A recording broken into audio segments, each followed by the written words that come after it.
So you could see yourself in these women as Absolutely. well. And one of the things when I was watching the documentary that just struck me so much was first that, there's so much sadness and tragedy and loss in it, but also these women who were willing to come forward and share their story openly was just, I thought was so inspiring and powerful. I mean, what incredible courage to come forward and tell their story, because I think, like you said, there's so many other women out there who I think will see this documentary and relate and understand. Like, oh my gosh, I'm not alone.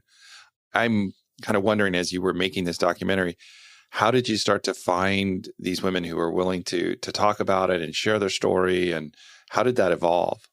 Well, I think what's so great about the point that you just made is that the idea of women coming forward is a big thing because addiction is so stigmatized.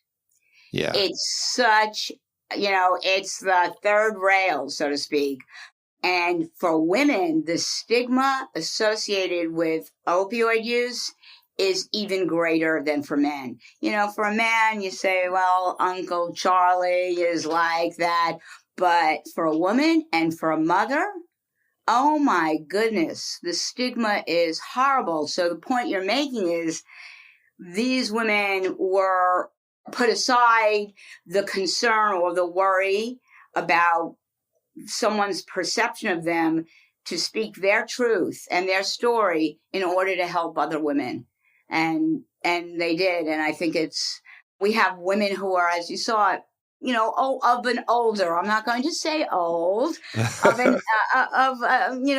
perhaps older years. And we have women who are of younger years, women from all across of demographics, old and young, from Native American to Black women to white women. It is equal opportunity problem. Yeah, one of the things that as I was watching, I was thinking about was how a lot of these people who are struggling with this addiction and physical dependence on these opioids, it's just so invisible. Like, you wouldn't know, if you didn't know them well, you might not even know that this is what they're struggling with and how painful it is for them, because they're going about their life and you wouldn't see it. It's almost like it's invisible, but it's right there. Right. Well, years ago when I was doing the documentary on intimate partner violence, which was a great documentary, it's called I Believe You, I was at a United Nations event and the Reverend Marie Fortune was speaking, and she said, if you're a victim of intimate partner violence, please stand up. So maybe a couple of people sit up.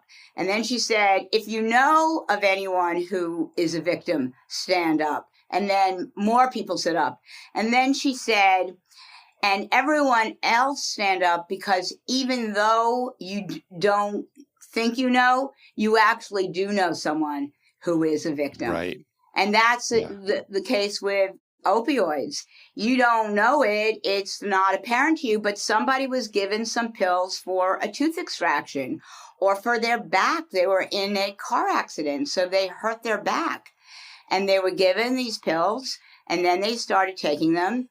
And then as Susie says, when she stopped, she didn't feel so good.